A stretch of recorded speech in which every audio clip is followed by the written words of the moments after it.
नमस्कार मेरे प्यारे दोस्तों, आप सभी का स्वागत है मेरे YouTube चैनल हॉर्टिकल्चर इंसाइक्लोपीडिया में। और दोस्तों आज मैं आपको कद्दू वर्गीय सब्जियों में एक फसल है जिसका नाम है चिकनी तोरी, उसके बारे में जानकारी दूंगा और दिखाऊंगा आपको कि कैसे उसे हम वैज्ञानिक तरीके से उगा सकते हैं और अधिक से अधिक मुनाफा ले सकते हैं। दोस्तों किसान क्या है कि एक नाम बन के रह गया, बस किसान। घाटा, सुसाइड और कर्जा, इस नाम से ही उसको जाना जाता है कि बस किसान है तो कर्जा होगा उसके पास में, उसको घाटा होगा, कोई प्रॉफिट नहीं होगा, और भी कई परेशानियां हैं किसानों की। तो दोस्तों क्यों ये परेशानियां हैं मैं उसके बारे में ज़्यादा डिटेल से नहीं जाऊंगा, बट कि उनकी हालत को कैसे सुधारा जा सकता है इसके बारे में हम जाएंगे। क्योंकि मेरे पीछे जो हमने फसल लगाई है वो है चिकनी तोरी की। और दोस्तों गर्मियों में सबसे बेहतरीन फसल अगर है तो चिकनी तोरी है। दोस्तों चिकनी तोरी का मार्केट भाव हमेशा अच्छा बना रहता है, 10 रुपये किलो से लेकर और 50-60 रुपये किलो तक आसानी से बिक जाती है। दोस्तों वो समय के अनुसार है, बट वो 2 दिन छोड़ के उसकी तुड़ाई होती है तो फसल ओवरऑल अधिक मुनाफा देती है। जो हमारी दूसरी फसलें हैं जैसे गेहूं, धान या मूंग, कोई भी XYZ जो दूसरी फसलें हैं जिनको हम परंपरागत फसल बोलते हैं, उनके मुकाबले हमारी जो सब्जियों में तोरी है ये ज़्यादा बेनिफिट है इसमें। और इसको कैसे उगाया जा सकता है, चलो दोस्तों मैं इसके बारे में बात करूँगा और इससे संबंधित नई नई अच्छी जानकारी आपको देंगे कि कैसे ये फ़ायदे का सौदा हो सकती है आप उगाएँ तो। देखिए दोस्तों ये है हमारी तोरी की खेती और चिकनी तोरी। दोस्तों खासकर चिकनी तोरी, इसमें 2 वैरायटियां होती हैं, एक खर्रा तोरी या धारीदार तोरी। चिकनी तोरी की मार्केट में ज़्यादा डिमांड है, वैल्यू ज़्यादा है और प्रोडक्शन ज़्यादा होता है। दोस्तों ज़्यादातर किसान क्या करते हैं, उसको ऐसे ही खेतों में लगा देते हैं मैंड पे, कोई प्रॉपर नहीं तैयारी नहीं होती, कोई अच्छे से मैनेजमेंट नहीं होता। दोस्तों जब आप कोई भी फसल लगाएं, सब्जी की खेती लगाएं या कोई भी फसल लगाएं तो एक रूपरेखा होनी चाहिए कि आपको कैसे उगाना है और कैसे अच्छे से अच्छा उत्पादन होगा, वो हमको जानना चाहिए। तो सबसे पहले मैं आपको ये दिखाऊंगा कि हमने इसको रेज बेड पे लगाया। 3 फीट चौड़ी रेज बेड है, ये ट्रैक्टर से बन जाती है आसानी से। इसका मांझा है, हमारे यहाँ मांझा बोलते हैं, बनाने बेड बनाने का जो यंत्र है वो आसानी से मार्केट में उपलब्ध है। आप अगर उसे परचेज नहीं कर सकते तो किसी से भी उसे किराए पे मंगाकर उससे अपने खेतों में मेड़ बना सकते। उसके बाद है कि ड्रिप इरिगेशन का इस्तेमाल, सूक्ष्म सिंचाई। दोस्तों सूक्ष्म सिंचाई से क्या होता है कि पौधे को ज़रूरत के मुताबिक पानी मिलता है और जो फसल है वो अच्छी होती है। दोस्तों जड़ हैं पौधे की, उनका विकास जो है वो बहुत अच्छा होता है। अब तरीका जो है वो धीरे धीरे बदलते जा रहे हैं, खुला पानी देना या नालियों में पानी भर देना, फावड़ा लेके, कस्सी लेकर खेतों में घूमना। दोस्तों अब सबसे पहले मैं बात करूंगा जो हमारी ड्रिप इरिगेशन है। तो मैं पहले भी कई बार अपनी वीडियो में बता चुका हूं कि ड्रिप इरिगेशन पे अगर आप बागवानी विभाग से, सिंचाई विभाग, इनसे संपर्क करते हैं तो इस पे एक अच्छी खासी जो सब्सिडी है वो किसान को उपलब्ध है और आप इसका इस्तेमाल कर सकते हैं। जब हमने इसको अपने खेतों में इंस्टॉल किया था ड्रिप इरिगेशन को, तो दोस्तों हमें 90% तक अनुदान मिला था और अभी भी शायद 90% है। तो जो किसान लगाना चाहता है तो कृपया अपने नज़दीकी बागवानी विभाग या सिंचाई विभाग है उनसे संपर्क करें कि इसको कैसे लगा सकते हैं। क्योंकि हरियाणा में तो बागवानी विभाग इसकी सब्सिडी प्रोवाइड करता है, एक बार उनसे संपर्क करें। अभी फिलहाल बदल गई हो कि कोई और देता तो वो आप संबंधित अधिकारी से संपर्क कर ड्रिप इरिगेशन पहले जरूर लगवाएं। अब बात आती है जो ये आप देख रहे हैं लोहे के पाइप हैं दोस्तों, GI पाइप। ये हमने सेकंड हैंड लिए हैं मार्केट से और ये वो पाइप हैं जो पॉली हाउस में यूज होते हैं दोस्तों, और इनकी क्वालिटी बहुत अच्छी होती है। इन पे भी आप सब्सिडी ले सकते हैं, आप बागवानी विभाग से संपर्क करें।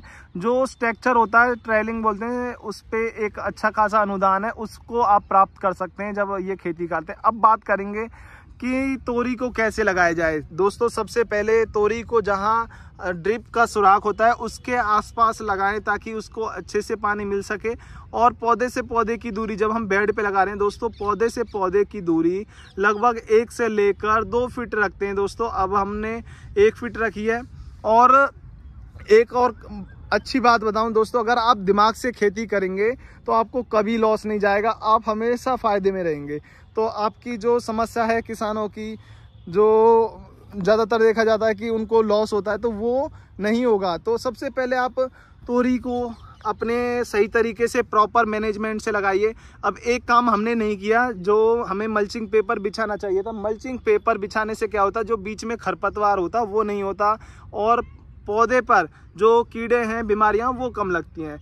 ये जरूर करना चाहिए था। दूसरा काम हमने जो करा है दोस्तों, जो अच्छा काम करा, तोरी की या फिर कद्दू वर्गीय जो फसलें हैं वो अच्छा खासा स्पेस लेती हैं, यानी जगह उनको चाहिए होती है। तो हमने लाइन से लाइन की दूरी जो है वो लगभग 6 से 7 फीट रखी है। अब 6 से 7 फीट रखने के बाद बीच का जो एरिया है वो तो खाली होगा और बेकार जाएगा। तो हमने वो बेकार ना जाते हुए इसमें लगाया है हरा धनिया। दोस्तों, हरा धनिया लगाने का जो हमारा उद्देश्य है वो ये है कि हम इसे डायरेक्ट ज़मीन से निकाल लेंगे और इसे मार्केट में दे देंगे, क्योंकि बीच का एरिया जो हमारा बाद में हमारे चलने फिरने के लिए यूज़ होगा, तो इसमें हम कुछ और सब्जी नहीं लगा सकते। परंतु तोरी जो है दोस्तों, तोरी की फसल या कद्दू वर्गीय फसलें 45 दिन से लेकर 50 दिन में हार्वेस्टिंग के लिए आते हैं, जबकि धनिया जो है वो 35 दिन में आ जाता है। जैसा आप देख रहे हैं अभी हमारा धनिया जो है हार्वेस्टिंग हो रहा है। तो धनिया हार्वेस्टिंग हो जाएगा तो ये जगह वापस से खाली हो जाएगी। हमने एक ज़मीन को बिल्कुल सही तरीके से कैसे इस्तेमाल करें वो आपको दिखा रहे हैं दोस्तों। आप ज़मीन का सही से इस्तेमाल करें, जो भी ज़मीन है उसको आप लगाएं, धनिया लगाएं या पालक लगाएं, कोई भी आप फसल लगा सकते हैं। जो छोटी लीफ वाली है उसको एक बार में निकाल सकते हैं। ऐसा करने से आपको अच्छा ही प्रॉफिट होगा। और दोस्तों फिर आप बात आती है कि बेलों को चढ़ाए कैसे। जैसा आप देख रहे हैं बेलों को चढ़ाए कैसे, तो इसके लिए आप 2 प्रकार से इस्तेमाल कर सकते हैं। एक है हेक्सागोनल नेट, जैसे ये है बहुत बारीक नायलॉन का धागा है नेट का, इसको आप लगा सकते हैं अपने सपोर्टिंग पाइप पे। और जो अपनी तोरी की बेलें हैं इनको सहारा देने के लिए ऊपर चढ़ा सकते हैं। बस एक बार चढ़ाने की ज़रूरत होगी, बेल अपना आप ऊपर तक पहुंच जाएगी। जैसा आप देख रहे हैं पाइप के ऊपर तक पहुंच जाएगी और इतना फलेगी कि दोस्तों मैं आपको वीडियो ज़रूर बनाऊंगा और आप देख के हैरान हो जाएंगे कि सर के इतना प्रोडक्शन कैसे है। अब बहुत सारे किसान है कि शुरुआत में इतना हैवी खर्च या इतना ज़्यादा खर्च नहीं कर सकते हैं और उनके पास बजट नहीं है। वैसे तो सब्सिडी का प्रावधान है, परंतु फिर भी बहुत सारे लोग छोटी स्तर पे खेती करना चाहते हैं और ये सब इंतजाम नहीं कर सकते। तो उनके लिए एक दूसरा तरीका मैं वो दिखाता हूँ।